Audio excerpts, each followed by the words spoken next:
Well, good morning. No rest for the wicked. Oh, the door's open on the Sierra. Never mind.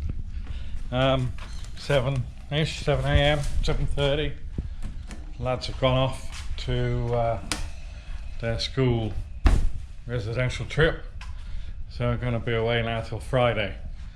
So there, well, Austin said I could email him the clips from my recordings, and he would put them together and publish them for me. We'll see how that goes. Got two ways.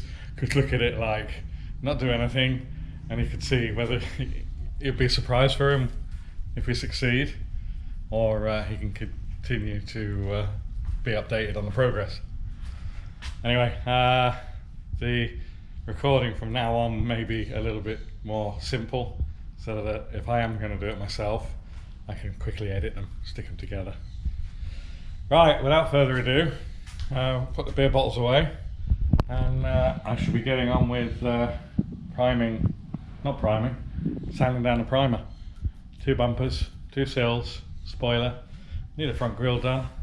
We put the black wing mirrors on the car purely because I could just bolt them on and I don't have to paint them. Doesn't matter for now. We just need function. It's going to look incredible anyway. You know, the white car with the new silver wheels on. It's just going to look fantastic. So, you know, a few little touches like black wing mirrors isn't going to spoil the fun for us. But I do need to get a black tip on the spoiler, because that's obviously the signature of a Cosy. So yeah, sanding. See in a bit. Well, what I got to do today as well is I've got nuts and bolts to buy again. O-rings, nuts and bolts. I've got to get an adapter made for the temperature sensor, because we robbed one off our V8 engine in the E30 next door, but it doesn't fit in the thermostat or the housing, the back of the head. So I will get the 2 sensors and I will take them down to Mr. Ed, and he can make an adapter so that we can use the Bosch sensor rather than a Mazda sensor. Alright, cheers. So that's sanded down. I've just done a little blow in of some rub through. Okay, it's not bare metal. Actually, that's a bit glossy there. It's not bare metal, it's bare fibre, but bare fibre is sort of dark. So just put a bit of rub through on there, epoxy 1K, so that I don't have any sort of patches showing through. That's probably ready for a wash. Just slight scuff on the areas where I put the rub through on. Now moving on to this bumper here, it's where I put really heavy. Couldn't really get in there with the gun, I was really close and it just loaded it up. So there's a bit of a run there and it's a bit heavy there, so we just flat that off with some probably 180. Right, I reckon I'm ready to put some white stuff on. This grey stuff.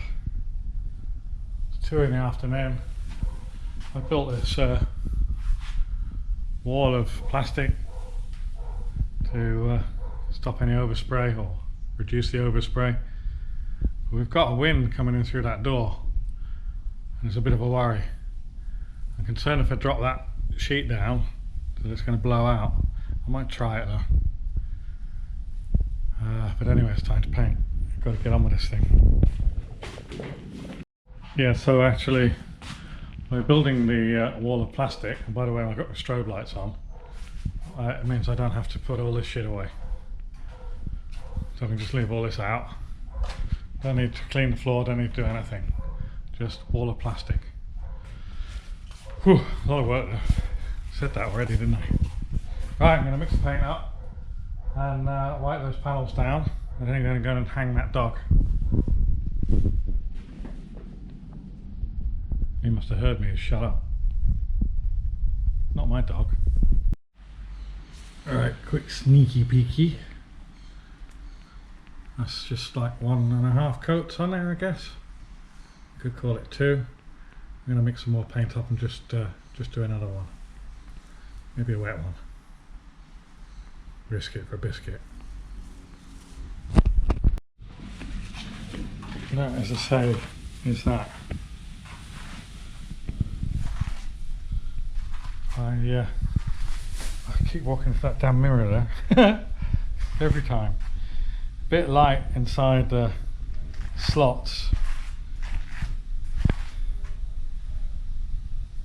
which is understandable to try sort of spraying very concentrated low pressure jet down in there, but I guess once it's on the car it'll be difficult to see. Now somebody to call them. Here's the right, I'm going to leave them for 2 hours to cure, and then I'll be putting them outside and bringing in the rocker panels sills. Right, I've got to go to the machine shop now, see Mr. Red, and see if he can make me an adapter sleeve. We're going to use that temp sensor. It needs to go in that hole and the threads are different, so I need an adapter. Let him make me one, hopefully. And I'm going to get the O-rings for the intake, and also get a small little what do we call them, fitting for the map sensor. It's going to plug into there. That looks like we're going to have to bung that off by the looks of things. Temp sensor hole maybe, yeah. So then we can get back and then get on with painting the rocker panels. Right, well the lads turned up a bit earlier than expected, but it's okay. But I didn't get the sills painted, so they're in here, and now we just about have some food.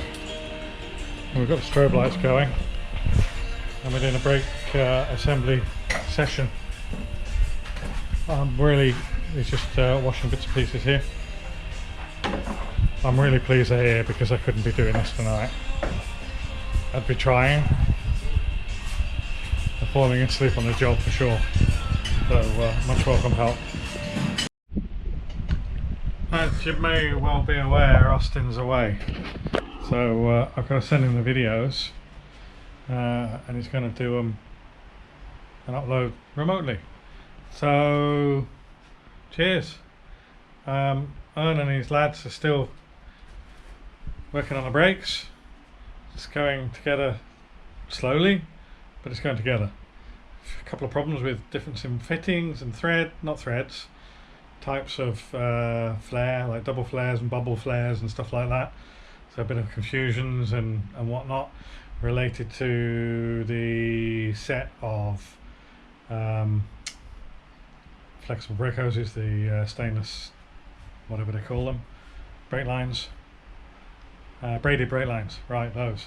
So a little bit of an issue there, but they're working through it. They're making some new lines up, and I think we've got the spring situation sorted with an 8K 6-inch coil spring, which is missing the tyre, and we've probably got about 3mm clearance between the wheel and the strut. So I think we're okay, we're all good. So anyway, we'll see you tomorrow.